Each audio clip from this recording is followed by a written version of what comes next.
बाबा, मंदिर बंद हो गया। आपका बेटा और बहू कहाँ है?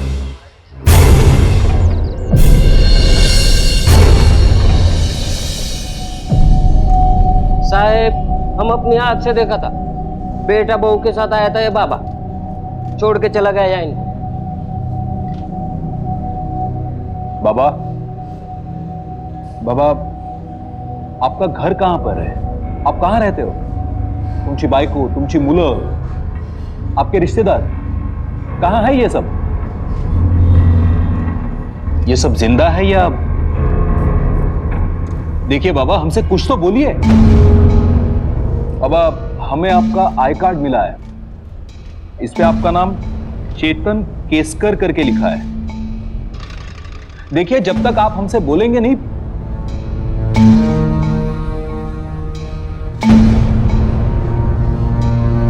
हे असती कोणाचे?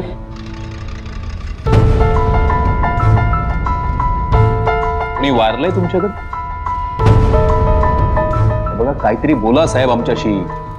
वसुधा मर गई। वसुधा?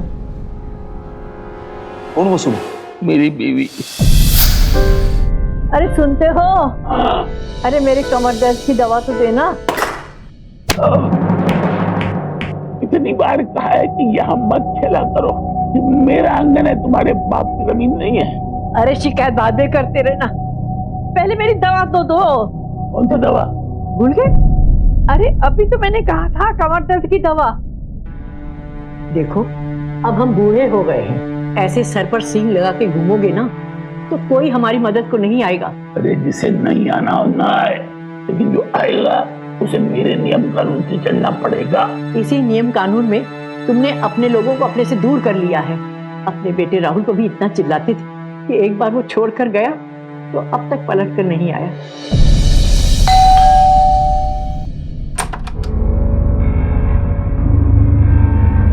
काका नमस्कार। नमस्कार। कौन हो आप लोग? क्या चाहिए? वो न्यूज़पेपर में ऐड देखा था कि कमरा किराए पर खाली है, तो हम लोग देखने आए हैं।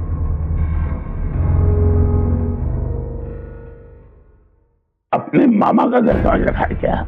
कोई कमरा नहीं है और हमने कोई स्टार नहीं दिया था। अब कौन आए? पता नहीं क्या जाने? पता नहीं कौन लोग कहते कमरा है क्या? सुनो, तुमने कहा नहीं था कि किराए पे देना है कमरा? जाहिरात दी थी ना पेपर में। कभी तुम खुद ही तो गए थे जाहिरात देने। हाँ याद आया। अरे तुम लोग खड़े क्यों हो? चलो मैं कमरा दिखाती हूँ। अरे सुना नहीं तुमने? जाओ। बहुत दिनों से सफाई नहीं हुई है, इसलिए गंदा लगेगा, करा देंगे। आओ आओ, ये रहा कमरा।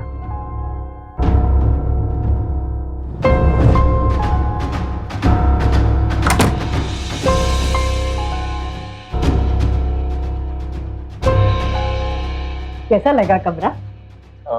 छोटा है कमरा। छोटा है मगर अच्छा है। हम बाकी बातें कर ले। देखो, पैसों की बात तो आप इनसे कर, नीचे चलते हैं ना। 1 लाख रुपए डिपॉजिट और 10,000 रुपये महीना कैश किराया। अरे काय बसायला तरी सांगा हो। आता याची काय गरज होती? बैठो बैठो। काकू सुना नहीं? बैठो बैठो बेटा, बैठो। लो चाय पियो। हाँ तो मैं कह रहा था कि 1 लाख रुपए डिपॉजिट और 10,000 रुपये महीना कैश किराया, इसमें अगर मगर कुछ नहीं। काका जी काका, मंजूर है हमें। अब आपको जो बोलना है आप बोल सकती हैं।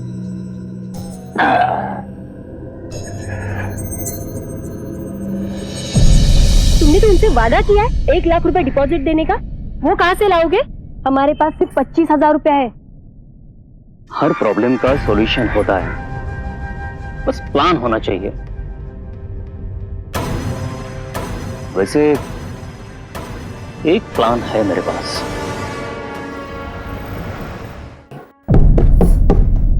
मैं देखता हूं। नमस्ते काका।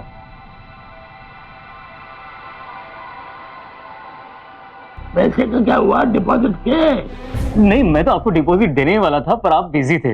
हम अभी देता हूँ मैं। रानी, वो डिपॉजिट के पैसे रखे, वो दे रहा हूँ। हाँ, देती हूँ।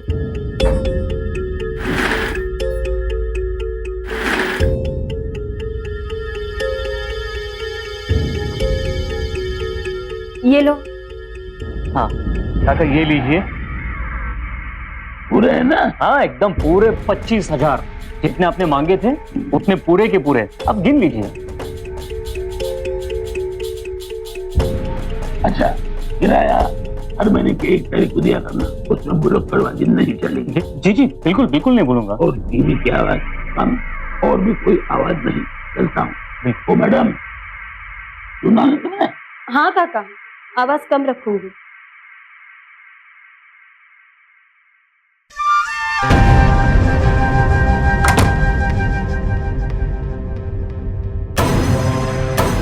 क्यों ऐसे क्यों देख रही हो?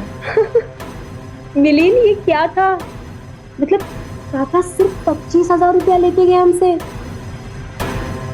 मैंने तुमसे कहा था ना, मेरे पास एक प्लान है।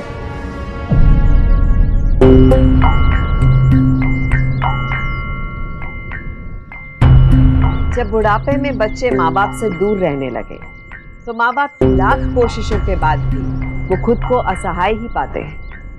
अपनी सही देखभाल के लिए अक्सर उन्हें दूसरों की हेल्प की जरूरत महसूस होती है, और ऐसे में बेचारे बुजुर्ग लोग उन लोगों पर कई बार अपनों से ज्यादा भरोसा कर बैठते हैं जो उनकी मदद के लिए आगे आते हैं। पर अगर मदद के लिए आगे आने वालों के इरादे ठीक ना हो, मदद के नाम पर वो हमें धोखा दे रहे हैं, हमें बर्बाद करने पर तुले, तो समस्या बहुत गंभीर हो जाती है।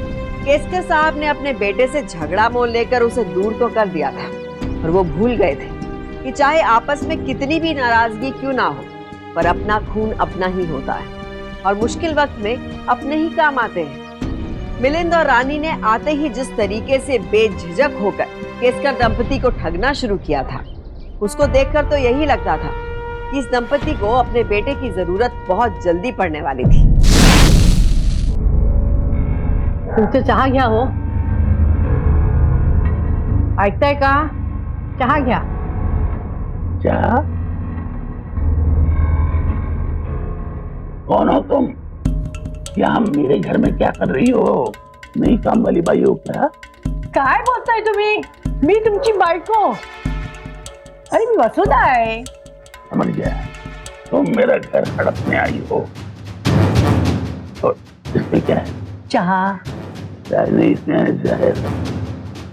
इसमें जहर है, तुम मुझे जहर पिला के मारना चाहती हो। एक कोई इनको बोला ना, हे काय केलं तुम्ही? तुम भी बाहर जाओ। आओ, आओ, बाहर निकल गया। करत मला विचारले। देवा रे देवा, मी काय करूं? देवा रे देवा। मिलिंद, अरे रानी बेटा नीचे आओ जल्दी से। रानी? देखो तुम्हारे काका को क्या हो रहा है। काय झालं काकू? अरे खाली ये ना लवकर ये। काय झालं काकू? कौन? काकू काय झालं? अरे हे मला ओळखत नाहीये, काय झालंय याला? अहो काकू, ही तुमची बायको? ये जो भी हो, तुम कौन हो? अब असं काय करताय? तुम साथ मिले हो, तुम मुझे मारने आए। ऐसा नहीं है। आओ, बाहर निकलो वरना पुलिस को बुलाऊंगा। काका, जातों के भूत बातों से नहीं मानते। अरे काय करताय तुम्ही? अरे मी वसुधा आहे, वसुधा। हाँ, एम्बुलेंस को हो बुलाओ। मी बोलवतो। Hello ambulance.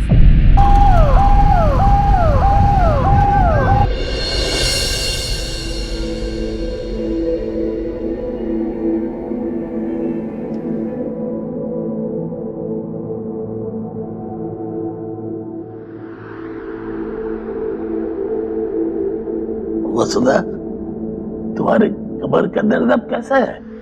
ठीक है देवा रे, तुम्हारा लाख लाख शुक्र है, तुम ठीक हो गए। ठीक हो गए?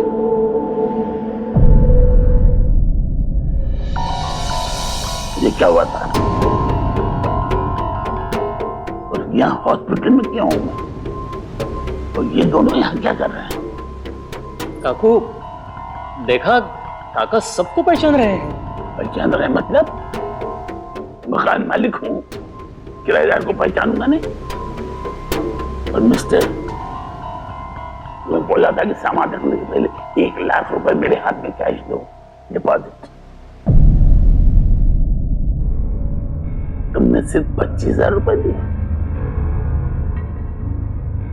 बाकी 75,000 कब दोगे?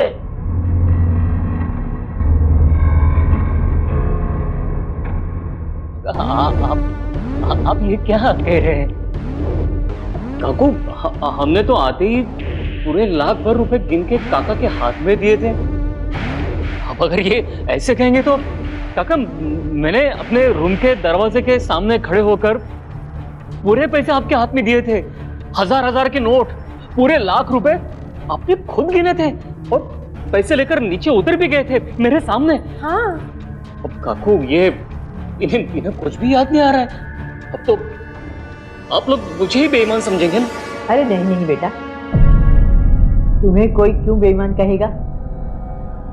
अरे इनकी आदत मैं जानती हूँ, कहीं रखकर भूल गए होंगे, जब याद आएगा तो देखना। वसुधा, इस कमीने की बातों में अगर तुम बकवास कर रही हो, कौन सा बुलक्कड़? इन्होंने अभी कहा कि मैं सब कुछ पहचान रहा हूं, तो ये कैसे याद नहीं रहेगा मुझे? मिस्टर, अगर सीधी तरह मेरे बाकी 75,000 नहीं दिए तो मैं तुम पे केस कर दूंगा। काका, देखिए, इनके दिमाग पर इतना ज्यादा स्ट्रेस डालने की जरूरत नहीं है। कुछ देर पहले आप लोगों ने देखा ना इनकी क्या कंडीशन थी। शांत हो जाइए, इन्हें आराम करने दीजिए। आप लोग मेरे साथ बाहर आइए, मुझे आप लोगों से जरूरी बातें करनी है। आइए प्लीज। मिस्टर केसकर की कंडीशन बहुत सीरियस है। वो डिमेंशिया के एडवांस स्टेज में पहुंच गए हैं। अभी अभी उन्हें शॉर्ट टर्म मेमोरी लॉस शुरू हुआ है। धीरे धीरे ऐसा भी होगा कि वो सब कुछ भूल जाएंगे, जैसे अपना नाम, पता, पहचान। चलते चलते वो ये भी भूल जाएंगे कहाँ जा रहे हैं। खाना खाने के बाद में उन्हें लगेगा जैसे उन्होंने खाना ही नहीं खाया है। इस बीमारी में कोई लाइफ को रिस्क नहीं है। इसको कम्प्लीटली रोका तो नहीं जा सकता, लेकिन केयर, ट्रीटमेंट से इसके प्रोसेस को स्लो किया जा सकता है। एक बात और, इन्हें हैवी मील न दीजिएगा, क्योंकि हैवी मील डिमेंशिया के लिए खतरनाक है।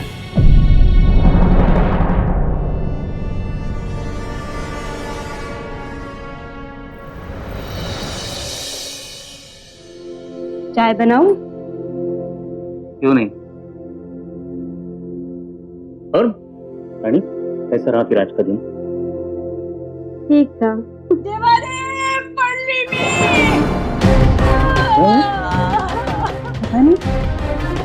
ये तो काकू की आवाज है। अरे पंडी रे बाबा, काकू क्या हुआ? देवा। अरे काकू, काकू, काकू, ऐसे कैसे गिर गई आप? ओ बाप रे, काकू क्या हो गया? कैसे गिरी आप? तुम्हारे काका को रशीदा खाना था, तो रवा लाने गई थी बाजार में और आई तो पानी था यहाँ में, पैर फिसल गया। चोट तो नहीं आई ना आपको? लगा तो नहीं ना आपको? थोड़ा तो लगा है। क्या हुआ? कैसे गिर गई तुम? अरे ये पानी कहाँ से आया? जरूर तुमने गिराया। काकू मैं क्यों गिराऊंगा? ताकि ये गिरे, ताकि मैं गिरूं, ताकि ये मरे, ताकि मैं मरूं, ये तुम चाहते हो? मैंने काका बहुत गलत सोच रहे हैं आप। मिलिन, चलो इन्हें अंदर लेके चलते पहले। आई रे देवा। काकू आराम अंदर जाके से। आराम करिए आप। आपको ज्यादा लगा तो नहीं ना?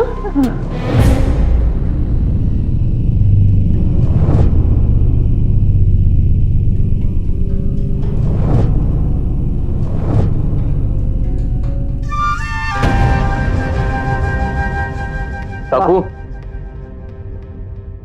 हम लोग आज शाम तक ये घर छोड़कर जा रहे हैं। पैकिंग हो गई? हाँ नहीं, तुम कहीं नहीं जाओगे, बैठो नीचे। क्या बताऊं मैं आपको? बेटा बहू कहती हो पर मानती कहाँ हो? अगर मानती तो अपनी जिम्मेदारी उठाने नहीं देती हमें, या ऐसे छोटे छोटे काम के चक्कर में अपनी खुद की जान जोखिम में डालती आप? वो तो शुक्र है कि दिन का वक्त है, आप गिर गई और मैं मदद के लिए आ गया, अगर रात को अपने कमरे में गिर गई आप, या फिर काका को कुछ हो गया, तो किसको मदद के लिए बुला पाएंगे आप? बताइए ना।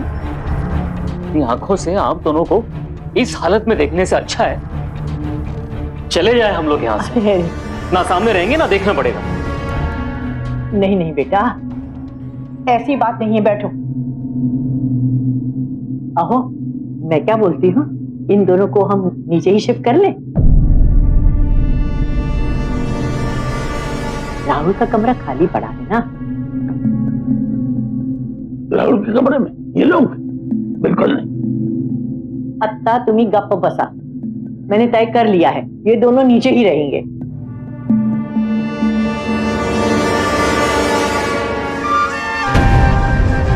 इतनी बड़ी खिड़की, कितनी ताजी हवा आ रही है। इतना प्यारा बेड है। मिलिन, यहाँ पे तो एसी भी है। मिलिन, वो बड़ा सा होता है ना बाथटब, वो भी है। मिलिन, अब ये सब हम लोग यूज कर सकते हैं। और नहीं तो क्या, बस देखते जाओ, बहुत जल्द हम लोग किराएदार से मकान मालिक बनने वाले हैं। सर, पूरा प्लान दिमाग में सेट है मेरे।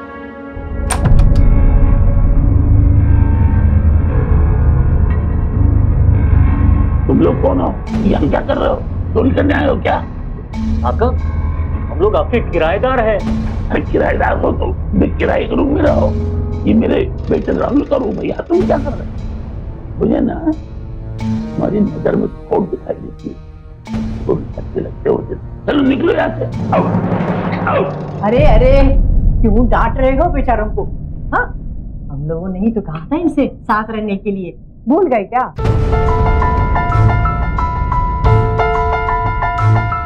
ये तो कुछ याद नहीं आता।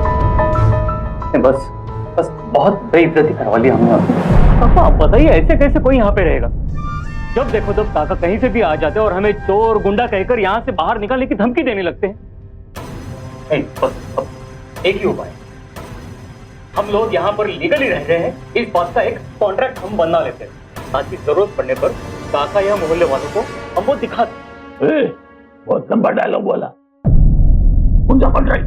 अरे ये ठीक कह रहा है, किराएदार और मकान मालिक के बीच एक कॉन्ट्रैक्ट तो बनता ही है। क्या कॉन्ट्रैक्ट लगा रखा है? सीधे लीव एंड लाइसेंस एग्रीमेंट की बात करो ना। ठीक है, करवा लेते।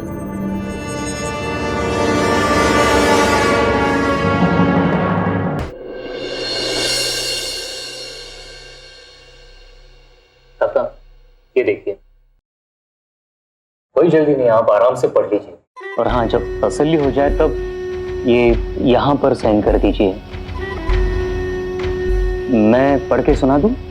नहीं, तो ठीक है, साइन कर दीजिए आप।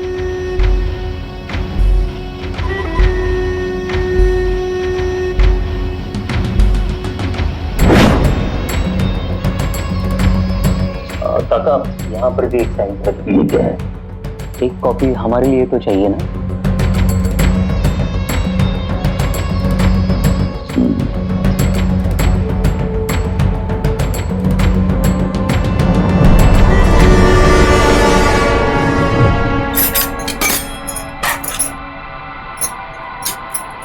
क्या है रानी सरकार, क्या चल रहा है?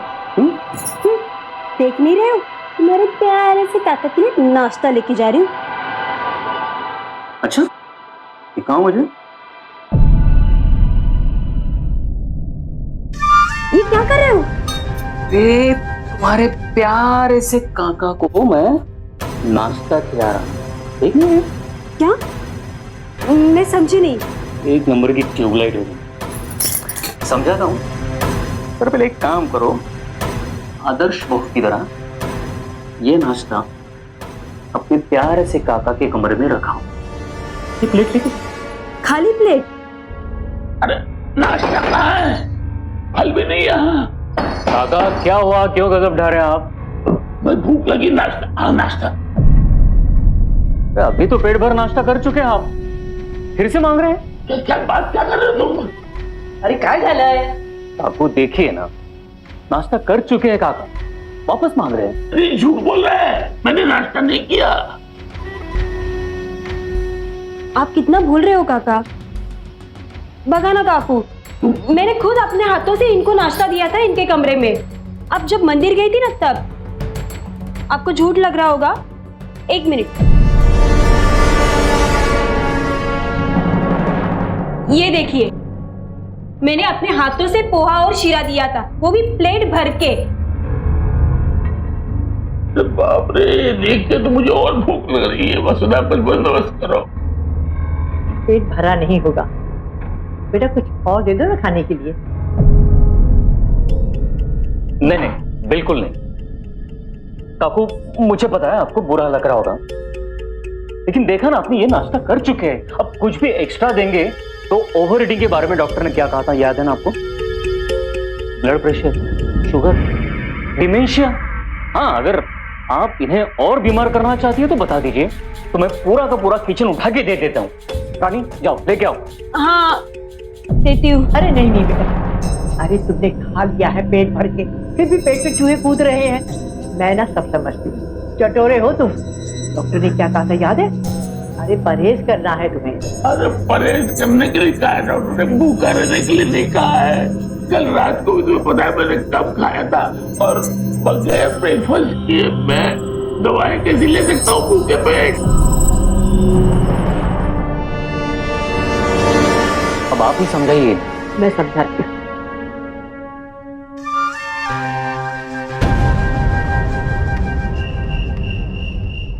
अरे ये क्या कर रही हैं आप? इनके लिए खाना निकाल रही हूँ। क्यों इनकी जान के साथ खिलवाड़ कर रही है आप काकू? अरे ये खाना खा चुके हैं। हाँ काकू, मैं खाना खा चुका हूँ। कब? आप सत्संग में गई थी ना, तभी इन्होंने पेट भर के खाना खाया है। खाना रखा हुआ है, तुम झूठ बोले जा रहे हो। मुझे इसके ऊपर कोई बहस नहीं चाहिए। अब चलिए चलिए। वसुधा, झूठ पे झूठ पे झूठ। मैंने खाना नहीं खाया, दोबारा क्यों खाऊंगा? रानी, मुझे तो अब लगता है किचन को बंद कर देना चाहिए। हम लोग ना इसे ताला ही लगा देते हैं। हाँ काकू, आप प्लीज बाहर चलिए। आइए काका, आइए, आइए, काका को लेकर बाहर आइए, चलिए। आइए, अरे, आप आइए, प्लीज, अरे, आइए। खाना छोड़, खाना नहीं, छोड़ काका, दिया। काका, ये अगर खाने को लेकर ऐसे ही करते रहे ना।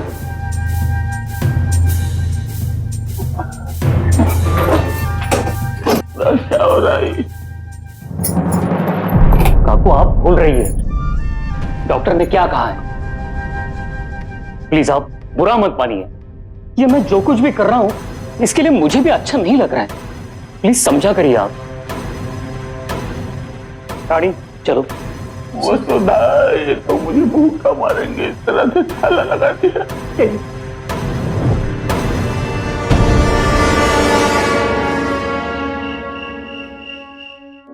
ठीक है, तुमसे जेवण खा लीजिए। हाँ,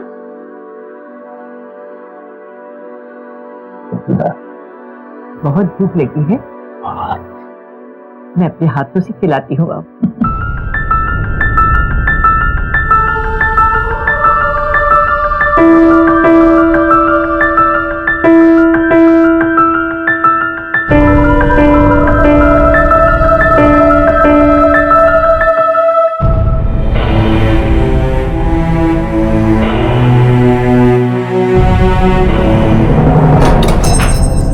अरे काकू, आपका खाना हो गया?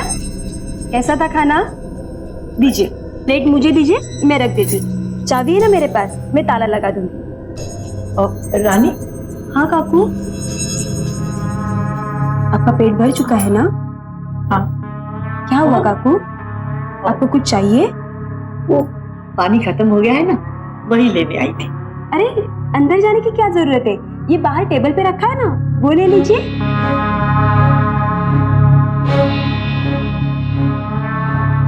ठीक है।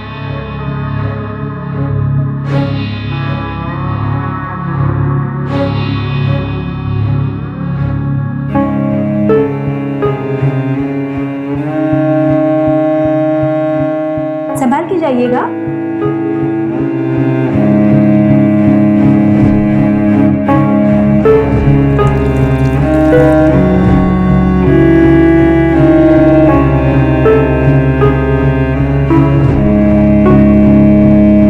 दुश्मन जब दोस्त या मददगार के रूप में सामने आए तो उसको पहचानना बहुत मुश्किल होता है, खासकर जब बात सीनियर सिटीजन्स की हो, क्योंकि वो उम्र की उस दहलीज पर होते हैं जहाँ थोड़ा सा प्यार और समय कोई दे दे तो वो उन पर पूरी तरह से विश्वास कर लेते हैं, और वही हो रहा था यहाँ पे। इसलिए अपनी मदद के लिए लोगों को चुनते समय इस बात का बेहद ध्यान रखना चाहिए कि कहीं वो मददगार साबित होने की जगह उनकी जान के दुश्मन ना बन बैठे।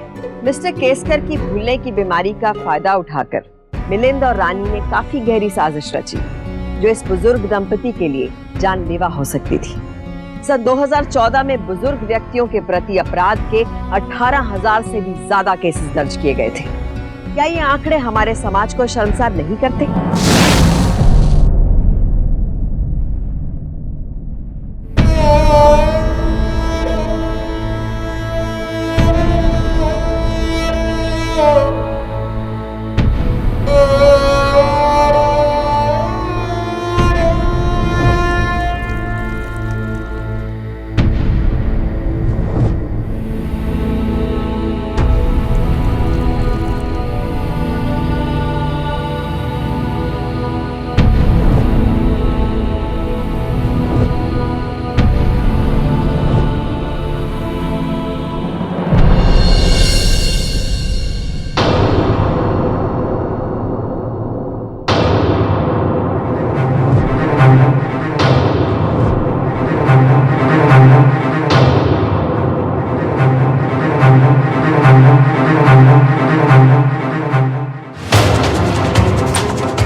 लगता है गुड़िया की तबीयत खराब हो गई है।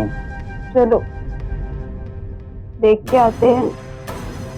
बुढ़ा या बुढ़िया में से किसी की भी विकेट गिरे फायदा अपना ही है। चैन से सो जाओ, कल देखेंगे।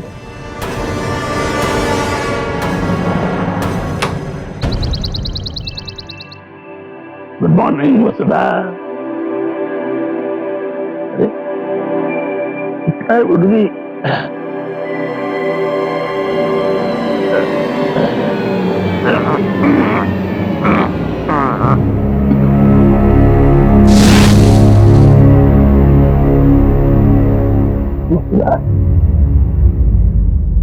वसुधा बोलो, कुछ बोलो। क्या हुआ तुम्हें? बोलते क्यों नहीं? उठो Vasudha, Vasudha.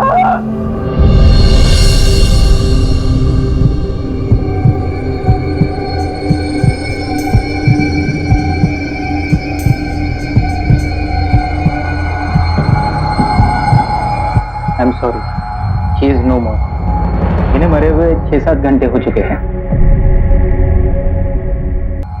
I am sorry, इन्हें मरे हुए 6-7 घंटे हो चुके हैं।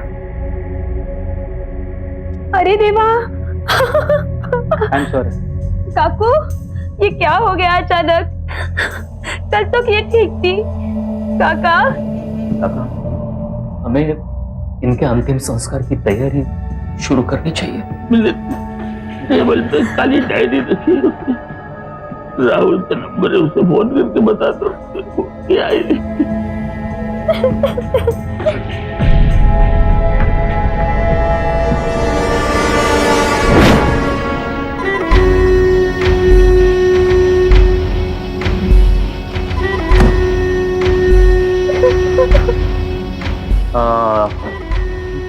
हाय, राहुल केसकर ना?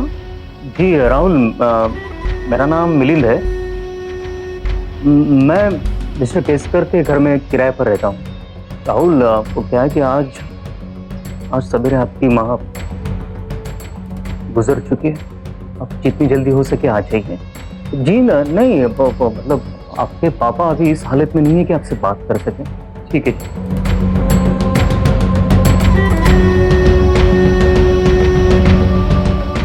काका, सॉरी, वो एक्चुअली राहुल बिजी है। उसने कहा कि अंतिम संस्कार के लिए पैसे भेज देगा।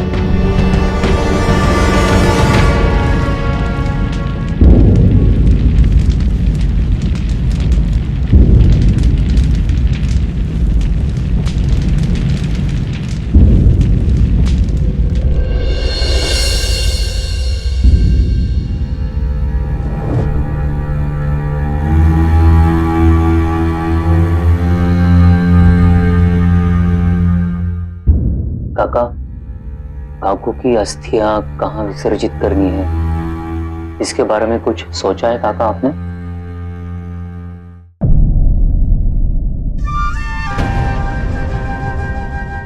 काका, मुझे लगता है नासिक में अस्थियां विसर्जित करना बहुत अच्छा है। सुना है वहां पर जिनकी अस्थियां विसर्जित होती है उसकी आत्मा को मुक्ति जरूर मिलती है।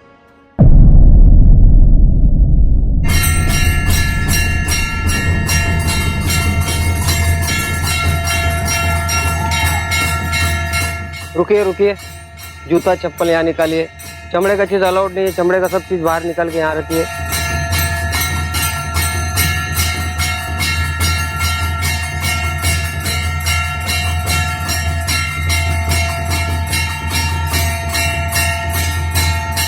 अंकल के पास कुछ है, निकालिए चमड़े का कुछ होगा तो। काका, आपका पर्स मैं निकाल देता हूँ।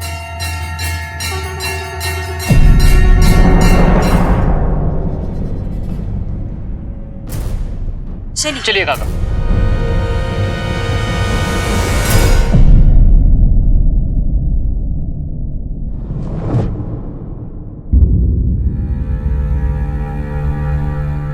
काका,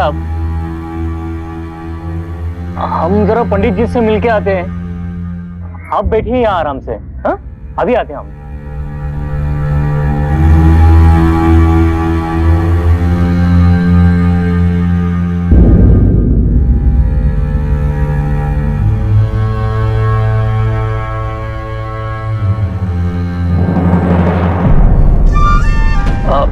सामान देना हमारा। अरे वाह, इतकं लवकर दर्शन झालं तुमचं? हाँ, चलो। बस है ना इसीलिए। चलो मिहिर, अब वो पर्स भी रहेगा ना? हाँ, वो दे। हाँ। धन्यवाद।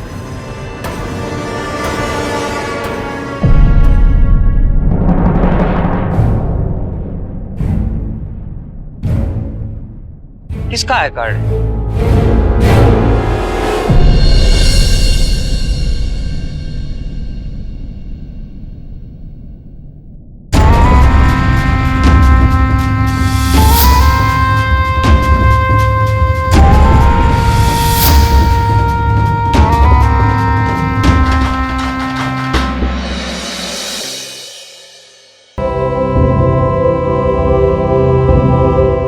बाबा, आपका अपना कोई है?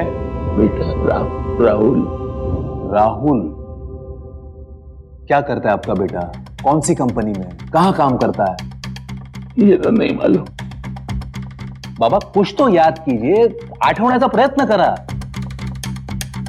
दिल्ली में इंजीनियर है। राहुल केसकर दिल्लीला इंजिनियर आहे।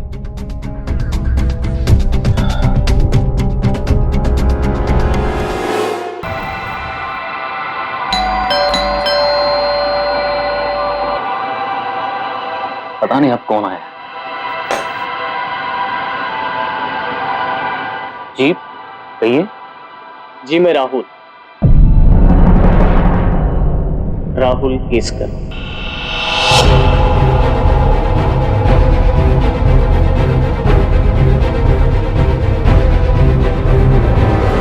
मेरे आई बाबा कहाँ है? बाय द वे, आप दोनों कौन हो? हमारे घर में आके हमसे ही पूछ रहे हैं। एक्सक्यूज मी, ये मेरे आई बाबा का घर है, मिस्टर और मिसेस केसकर का घर। ओह अच्छा अच्छा अच्छा, तो ऐसे बताइए ना आप। कमाल करते हैं आप भी। जी वो क्या है ना कि ये घर अब हमारा है। वो क्या है कि केसकर काका ने ये घर हमें लीगली गिफ्ट में दे दिया है। व्हाट? गिफ्ट कर दिया है? मुझसे भी ना पूछ। रानी वो पेपर्स लेके आओ ना, वो अपने पास है। हाँ हाँ, अभी लेके आती हूँ।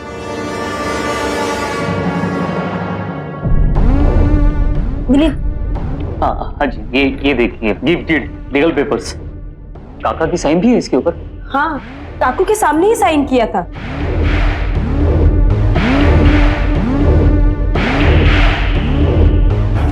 बुढ़ापे में अपना खुद का बेटा सेवा करना तो दूर की बात, चेहरा दिखाने के लिए भी नहीं आता है। क्या करेंगे बेचारे बूढ़े माँ बाप।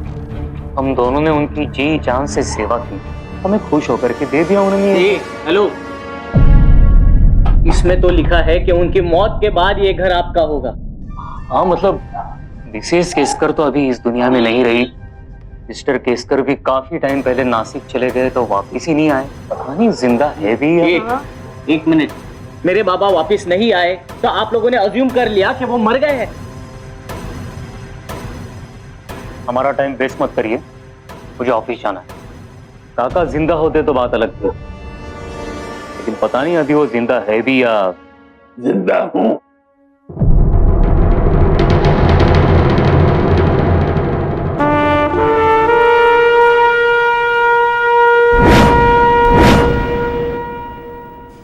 मैं जिंदा हूं मिस्टर बेघर। मैंने कब दिया था तुझे घर? कब? आप? मैंने सिर्फ leave and license agreement sign किया था। तेरे पास कागज है ना?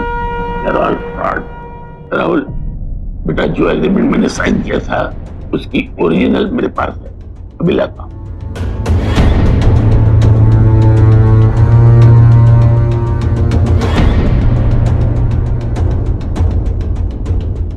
रानी, राजा के पास जाओ। राहुल बेटा, ये है वो original leave and license agreement. मैंने इसके डुप्लीकेट पर भी साइन किया था। शायद उन्हीं कागजों से इसने फ्रॉड बनाया। मेरा फिर काका, आपको भूलने की बीमारी है, आपको कुछ याद नहीं आ रहा है। हाँ काका, मैं आपको याद दिलाता हूँ। ये अब तुझको हम याद दिलाएंगे बेटा। बाबा को डिमेंशिया की बीमारी है, लेकिन वो खुद नासिक नहीं गए। तूने इनकी बीमारी का फायदा उठाया और इनको नासिक छोड़ा है मरने के लिए। वहां के गेटकीपर ने तुझे देख लिया। इंस्पेक्टर साहब, इन दोनों ने मारा मेरी बीवी वसुधा को। भूख से तड़प तड़प कर जान दे गई। मेरा बेटा राहुल अपनी मरी हुई माँ के अंतिम दर्शन तक नहीं कर सका। ये दोनों फरेबी मेरा ये घर हड़पना चाहते थे। राजू, मेरी माँ का खून किया तूने, मैं तुझे नहीं छोड़ूंगा। राहुल छोड़ इसे। इसने जो करतूत की है ना, इसकी सजा इसे कानून जरूर देगा। घर हड़पने चले थे, क्यों गया दोगा ना? गाड़ी में बिठाओ। अरे चला चला, क्यों गया ना? मेरी बात तो सुनिए। राहुल, ये पेपर सर को तुम्हारे पास, बाबांची काळजी घे। ये तो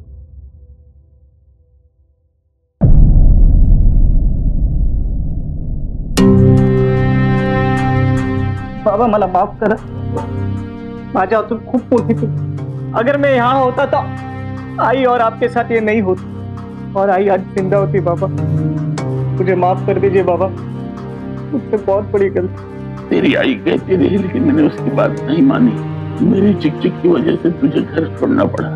माफी मैंने मांगी नहीं। बाबा माफ कर दे बेटा।